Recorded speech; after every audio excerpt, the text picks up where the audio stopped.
there. So I think the most interesting of my educational background, and at that time, it was the most annoying because we were in a private school. Probably before my father became the governor of Lagos State. I know in recent times, if we were to enjoy the season of the politicians, as you have said, right, maybe we'll have been sent abroad. Immediately, he became the governor of Lagos State. But the reverse was the case. We were in private school, and then we built the public school. And we moved from the private school to the public school. So I can lead by example. As governor's son. I lead by example. And how was the feeling like? Then. Well, you should understand that unfortunately at that time, that was the beginning. Because the public schools we have, for me, they're even better than the private schools of those days. Because at that time, when he became governor of the state, they had funds challenge, which the then governor, Ubitikwe,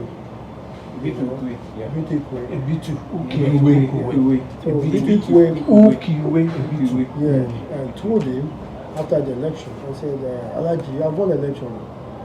There was a 3-shift system in Lagos. People were going to school morning, afternoon, evening, and they were not free. And you were campaigning that you want to do free you will do free. How will you do it? And then only one shift. Everybody has to go to school together. So the then administrator said, the election is over, you have won. Stop saying you want to do free because it's not possible. There's no money. That's why they're not doing it. That's why they're going to school. And he said, I thank you for your advice. And when he left it, he made a press conference. He said, I'm not governor, I am governor-elect. However, I won't be sworn in until 1st of October, which means that the schools will have resumed around August, before his assumption in office. So he appealed to the proprietor of schools not to collect school fees because he has a policy that nobody must pay for school in the whole of Lagos State. So some of them complied, some did not. On October 1st, the day he was sworn in 1979, without even entering the office, he announced free education on the spot. Of course, there were challenges, right? So, and that is part of what I've learned. In any governance, there will be challenges. But when there are challenges, right, you don't look back, you look forward. So, in any administration, somebody else will have looked back and said, this man has taken all the money. No wonder he was advising me not to. Where he looked from, he didn't probe, he didn't look at what they have done. But of course, before making that announcement, something fundamental, immediately he won the election, he has set up a committee, right, where they have gone around the whole of Lagos to identify. Because you see, his greatest asset was the land use decree. Which gave all lands to the government. So if I have all the land, all I need is to build the schools. So the first assignment he did was to go and identify, set up a committee to identify all locations. And the assignment he gave them were very clear. Don't worry about what is on that land. Locate the best place for school. Rely if there is, don't worry. Government this area, locate the whole of the local government. Just identify. Forget about what you are the owner. And that was the first level that made the assignment easy. So the second level was, okay, we have located now. We have power to, people that had structures and all of that, they were compensating. They had issues of places like GRA where people say, no, how can you want to take us? So they said, give me anywhere you want in Lagos. Some people relocated to Kogi just to give the people school. Not for his personal land. This place has been identified for school. This is your house. But we want to take it. Give me anywhere. Cost of land, cost of building. Just to build public school. Overriding public interest. Nothing else. For some of them, it cost him a couple of enemies, including Free Danjuma. Oh, yeah. There's a big case of Danjuma. Danjuma refused. And he said, so till tomorrow, he said, I will be your enemy. That's okay. But I'll be the people's friend. You know, I'd rather stay with the people. And he said, I have to take this place, your land, and identify. And he used it to build school. So those were the first assignments. So building was now another major headache because of the form.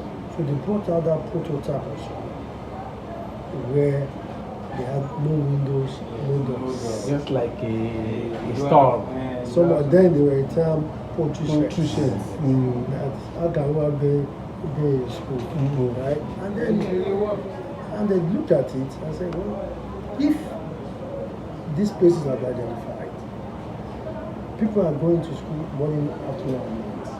They are going to do a prototype school, right? I can't remember any time that we are in the classroom because we attended those schools that had no window.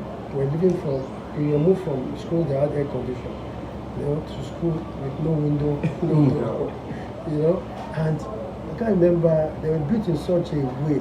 It's the kind of architectural design that there's no way that it rained we ever entered those Honestly. There was no time. Honestly. The only thing was there was no door, there was no window. Yeah. But we had the best of it. We had the best in terms of education. We had the best in terms of service. Yes. There was free lunch, there was food, there was everything, at that time. So we were moved from those schools coming there. And for me, those are one of the greatest of his legacies where he's able to put all those schools there.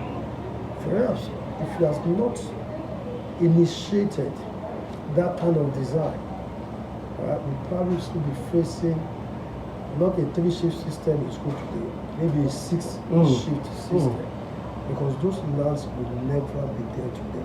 You can imagine the locations of those schools. There's a particular one in front of Mobile today. Yeah. They're still standing there. Yeah. Victoria land. I can't imagine that land.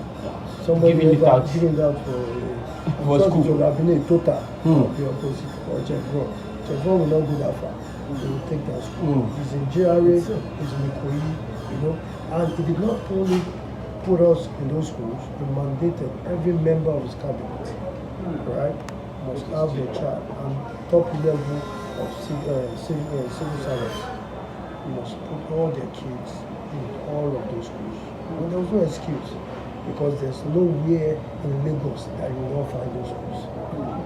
There's no local government, there's nowhere else. You will not find those schools. And to make those schools to make things even easier, start to construct from Victoria Island to Ekwe. In fact, there was a time I was having a discussion with him, and I said, but when you started this government, he said there was no money to build school. How did you now get the money? How did you get money to not only do the school that was a big problem? We are doing road, we are doing housing construction. Yes. The first time I went to Isolo, the one in Isolo, I got lost. Very big. And they say it's not an estate. It's a community. It's a community, yeah. Because that's not an estate really. Because when you get on those roads, you can see they will be asking you, is it NMPC? Is it the one by NMPC or is it the same estate? There's one going to the left, there's one going to the right. The one in Abeso. So when you look at the vision that that you put in place, you can not only but appreciate, and also to see how we are able as people, especially our editor here has benefited. I benefited. I'm not in Lagos. I'm very proud. At least Bolagi replicated the same thing. So for us to start to put our heads together, right, to try to see the man. Sorry. You know, because the only way you want to thank him is for him to see this nation grow. Yeah. Do you understand? Because you see someone that's left, because when I was asking about money, when you're building housing, it's the same strength. You are going to secondary school, you are going to university, you are going to TV station. Yes. You know, he has even started Metro Line. And he started with zero, with negative money. You know, so we can only pray that God in His infinite mercy will give us